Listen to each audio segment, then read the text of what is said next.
I'm here today with Daniel Bowman Jr. Dan is an author, poet, and associate professor of English at Taylor University in Upland, Indiana, where he co-directs the Making Literature Conference. Dan is the author of a new book entitled On the Spectrum, Autism, Faith, and the Gifts of Neurodiversity.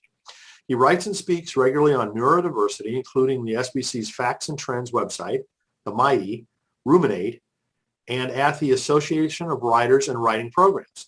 Dan is editor-in-chief of Relief, a journal of art and faith. He engages in several in-person and online communities addressing neurodiversity and mental health and mentors young people on the spectrum. Dan, it's so wonderful to have you here with us today. Thanks so much for joining us. Thanks so much for having me, Brian. I'm really excited to chat with you. Well, as I mentioned to you earlier, I was so excited when I saw about this book, and, I've begun reading it, and, not that I'm necessarily well-read on this subject, but one of the things I just loved about it was that, it comes from the eyes and ears and voice of someone who's experienced this, as opposed to someone else writing about it. Right. I think, I've been talking about this a lot lately with folks. Over the last couple of years, there was this hashtag on Twitter called Own Voices. And it was begun by actually a Dutch autistic writer who's a young adult novelist named Corinne Davis. And she felt like it was necessary at the time, a couple years back now, to begin this hashtag and this kind of movement because many books that featured an autistic character, whether it was fiction or a memoir, were written by neurotypical people. And so a lot of times you'd get a parent of an autistic child writing a memoir about autism, and often, frankly, centering their own pain and suffering from parenting a child on the spectrum. Or, you'd have something like, there was a young adult book in, I believe, 2010 that won the National Book Award in the YA category called Mockingbird. And again, it features an autistic character, but it's written by a neurotypical author. And so some of my conviction in terms of writing this book came from that idea that we really need to be heard in that firsthand account through the sensory details and the way that we move through the world, because it is different from the way other people move through the world. Yes, I totally agree. And what I've read of the book so far, it just helps me understand. Without question. But before we get into the book, maybe could we talk a little bit about your background? Just share, if you could, more than what I talked about in the bio for people that aren't familiar with you. Yeah, absolutely. So I grew up in upstate New York, central New York. So between Syracuse and Albany, right along where the New York State Thruway runs, there's a place called the Mohawk River Valley. Very historical in terms of the American Revolution and everything. I actually talk about that a little bit in the book, having to do with my ancestors and that. I studied English and creative writing, moved out here to Indiana, to the Midwest, and I just completed my 10th year at Taylor University. So I've put in a decade at this institution, which feels crazy to me. To have been someplace for so long, because all my other stops have been shorter. We live out here, and I'm with my wife and our two kids. It was their first day of school today. My daughter started 11th grade today, which is wild, and our son started 6th grade, so we're really excited for them.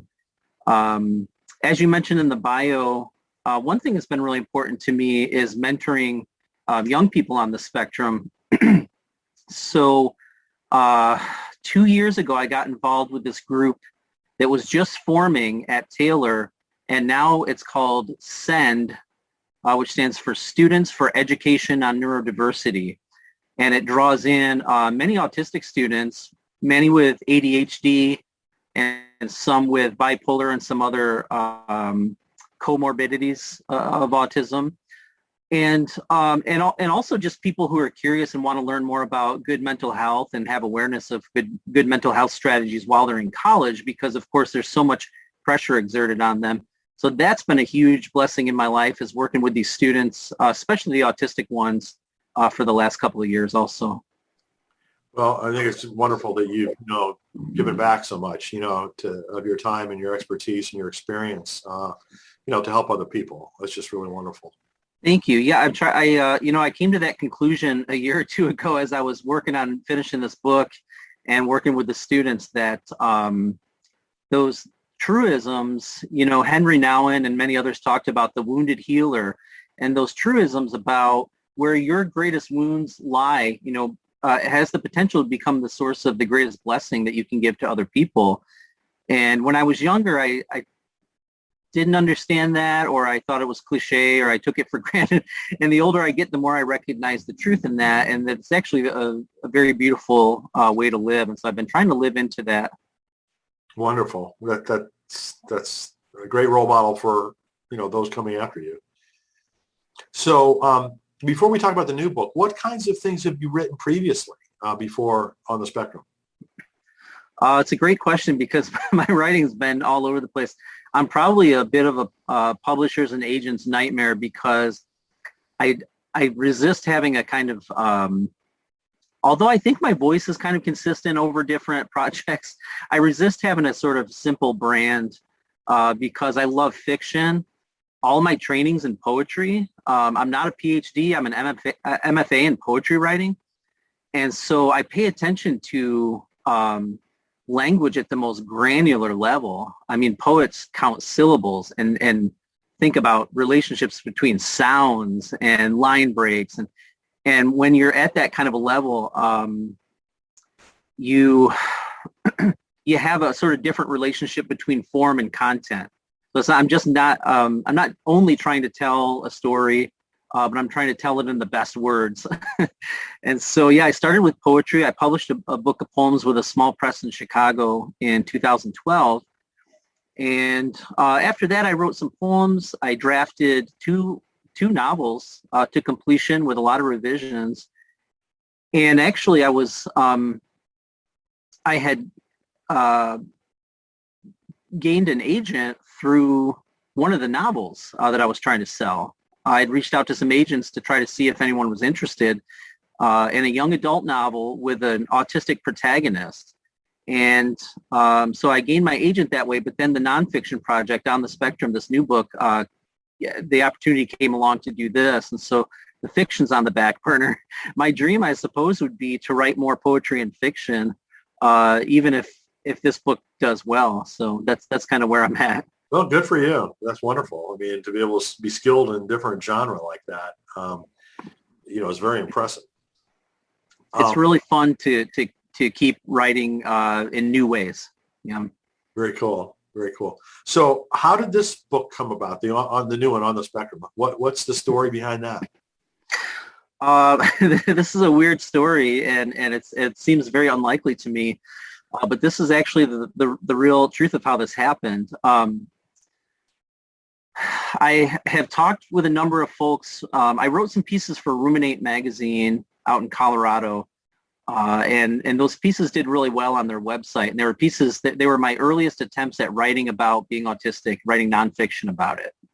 And so some folks had picked up on that and said, oh, it's different to have a literary person, a guy who's in the arts writing about autism. Usually you associate it with folks in engineering or math or, things like the sciences, computers, cybersecurity, whatever. So some people picked up on it and liked it. And at one point, Caitlin Beatty, who is a well-known writer herself and an excellent editor, she's in acquisitions for Brazos. She has a huge Twitter following, and she had tweeted, in light of new acquisitions and new subjects that people are interested in, she had tweeted out, what is a subject that you would like to see tackled?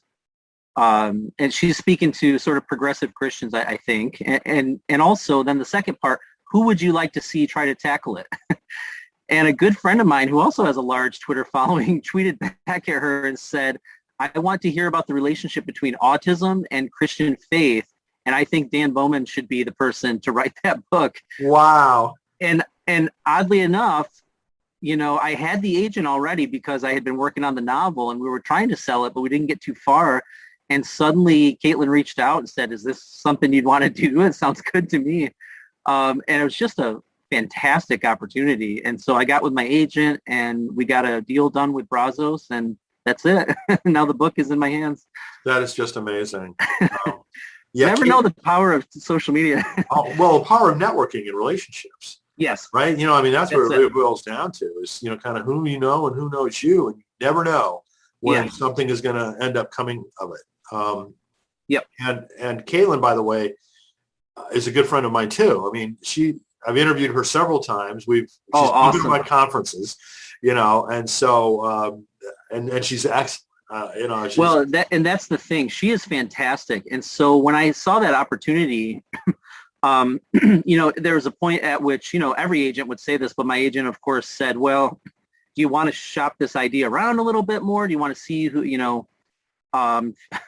you can get it more advanced or whatever it was, all that kind of stuff. And I just said, I get to work with Caitlin Beatty? No, I don't want to look at anybody else right now. Like, that's such an honor. Let's just do the book with them. They make beautiful books. They have a great roster of authors, Jamie Smith and Caitlin Curtis and all these wonderful authors. So I was like, yeah, let's go with Brazos. So it was just a dream come true. Well, good for you for jumping on it, and taking advantage of the opportunity when it, kind of reveals itself. Yeah. So, the book is organized, as you said, kind of as a series of essays, more or less. You want to talk a little bit about the structure of the book?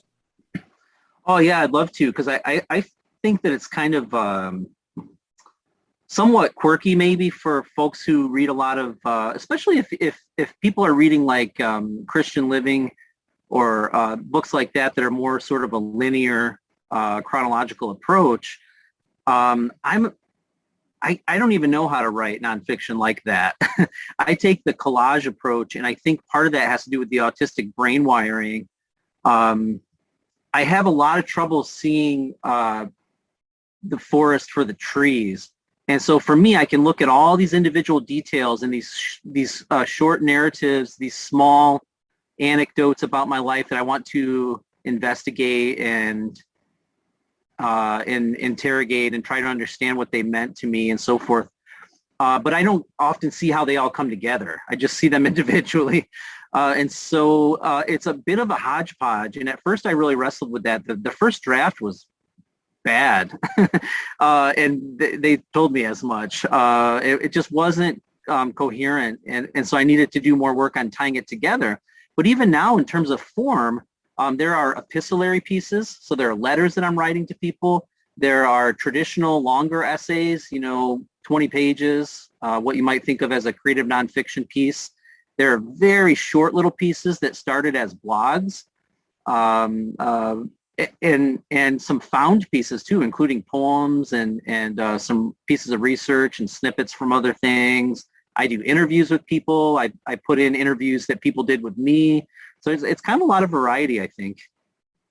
It really is. And one of the things I loved the most was at different points you kind of contrast the view of autistic people from neurotypical versus neurodiverse perspectives, which again, I thought was incredibly valuable for myself because I hadn't heard some of those perspectives before.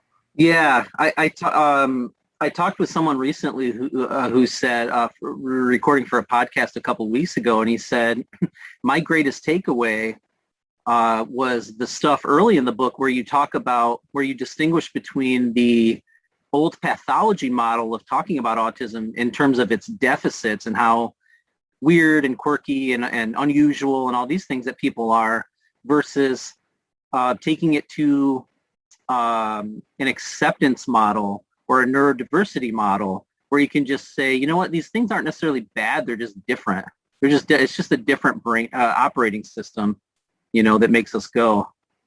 Yeah, and to kind of dive into the different elements of that as you did, I thought was very helpful, in understanding things. And I love that little thing that you did about the tragedy of neurotypical, people or something like that. That was a great humor Yeah, we tried to flip the script a little bit and say, what if we talked about neurotypicals in the way that they do things? Yeah. We accept them because it's so common. We're accustomed to trying to read body language, understand sarcasm, all these sorts of things. But on the surface level, if you look at them, they're every bit as quirky as the way autistics communicate. Well, and also too, at the very beginning of the book, you had this like list of questions that all people will typically, either be asked or, ask themselves about, Right. whether to identify, Right. and I started reading, obviously, first thing you do is apply it to yourself. And you say, well, yeah, I'm a little bit like that too. I mean, it just makes you wonder. I mean, right. We're all on a spectrum of some type, right? On all these different complicated dimensions. Yeah. And I think that's true. I think autism is a unique thing, a unique type of brain wiring. However, I think a larger point that could be taken away from that is we all are different. Some of it's based on nature, some's based on nurture, of course, and who knows how to disentangle all that stuff, but to leave room for that sort of nuance and to not try to force so much, what you see in schools and education and stuff is just conformity, So to leave room for that kind of nuance, different ways of approaching tough questions, different ways of approaching everyday communications and relationships and all that stuff without demanding conformity and thinking anything else is just weird. Yeah, that's right. Well, as humans, obviously we've got this unfortunate characteristic that we want to categorize everyone as us versus them. Right. Right. Draw a line somewhere in between. And, there's been this line, right? Yeah. That is somewhat stark, at least, Right. And, well, when you think about it and consider all these different elements, it's like it makes you really realize that it's all us. It's not. Yeah. Anything and else. as far as the faith element, the Bible talks about that, talking about the parts of the body are different, but it's not that one is better than the other. They just have different functions. And so you grow up hearing that stuff if you grew up in the church, and yet they only want to take it so far. Yeah. Say, well, the differences are fine as long as they're within a certain range, but you got to think a little bit bigger than that sometimes. So for people reading the book, what would you say is like the number one thing that you'd like for them to take away?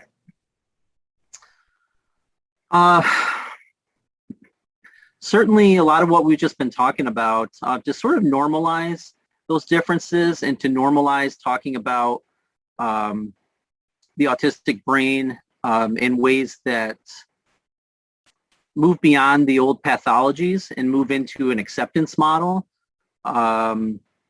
Aside from that, I think I'm very, very interested in storytelling as a form of knowing. I think that, scientifically, we understand, and there have been study after study after study for years that shows that reading, whether it's memoir or fiction, increases a sense of empathy and compassion in people. And it lets you walk a mile in someone else's shoes, so to speak, all that kind of stuff. And I think whether it's a memoir about autism or a memoir of someone else's experience living in a different country or growing up in a certain place or with a certain racial or ethnic background, whatever it is, coming to narrative with an open heart and an open mind to try to understand people. Because especially for me, if we're Christians, if we claim to follow Jesus of Nazareth, then we have to do the thing that he said to do, which is love God and love your neighbor as yourself. And all the law is kind of wrapped up in that. And if you're going to love your neighbor, you have to understand your neighbor. And you might have to read some books about the kind of person your neighbor is to try to know what makes them tick. And so I guess that's what I would want people to take away. Yeah, couldn't agree more. I mean, and I think this is, a really great contribution to understanding in this direction. There's Thank you a lot so of much. books written about racism, a lot of books written about other, dimensions that we all need to understand better. But, there aren't as many that I know of, at least, that are talking about the things that you're talking about in the way that you are. And I think that's incredibly valuable. Thank you. So without spilling any beans, I mean, are there any future books that you can talk about it. I mean, as you said, you've written so many different genres that, I'm kind of interested in, watching where you go next. I, my own secret dream would be to publish the novel next. I wrote, like I said, a young adult novel. I really love the YA category. Although I mostly read literary fiction, I also read a lot of YA. And what I like about it is just the kind of stripped down, unapologetic coming of age story. That moment when the character moves from innocence to experience. I am still deeply fascinated by that. Because it usually requires some kind of suffering and all of us suffer. And then what does that suffering mean? And how does it shape us into who we're going to become? So I love YA stories. And my counselor actually said about this book at one point, she said, you do know that when you're writing about an autistic teenager, in some ways you're looking back from your 40s and you're trying to redeem or reclaim what you never had, which was the understanding, I totally and that kind of thing. That, yeah. So I would love for that book to be out there because this book will probably hit adult readers, this memoir. And I think that book could hit teenagers on the spectrum who don't feel seen or affirmed or understood. So I would love that. On a very quirky note, I have about 100 pages of a children's book that's a fantasy book. And just yesterday, my son, who I he's 11, I had him read the first 40 pages. He said, Dad, that's the one. You got to work on that book. Wow. Cool. So maybe someday I'll have that. I don't know. I just have a lot of interest as a writer. Well, good for you. I mean, it's, I said earlier, I'm always impressed with people that can write in completely different directions like that. I find that for different kinds of stories, if I see some flowers on a walk, I might want to write a poem about them because it's an image. If I have a big question and I'm picturing a character, it's probably going to be fiction. Picturing a character walking around and I start saying, where's he going? Where's he coming from? What does he want? Then I'm thinking that's going to be a novel. So I just have a lot of different uses for different genres. So if people aren't familiar with your work and they want to learn more, where's the best place for them to go? We just did a refresh on my website, which I'm really happy with. It's just danielbowmanjr.com. And I guess also the place I'm most active really, two places. I like to be on Twitter. And really the reason for that is because the writing community is largely on Twitter, which has been wonderful and supportive over the years. And secondly, the autism community it has been on Twitter. And I've learned so much really? from folks. I didn't know that. It's been great. I've made so many good friends around the country and in the UK as well who are autistic and who are speaking out on Twitter and expressing their experiences and things like that. So I like that. And I also like Instagram because it's a fun place to share pictures of things that I'm doing and with the family and with friends and travels, once travels can resume after the pandemic, all that sort of stuff. So usually my handle on any of those is just Daniel Bowman Jr., just JR at the end. So I'd love to meet new people on those platforms anytime. Wonderful. Wonderful. Well, thank you again for this great contribution to this book and also for spending some time with us today to talk about it. Oh, thanks so much for having me. This is great. Yeah, it's really been wonderful to speak with you, Dan. I wish you the best, in this book launch and, everything else that you're doing. Thank you so much. I appreciate that.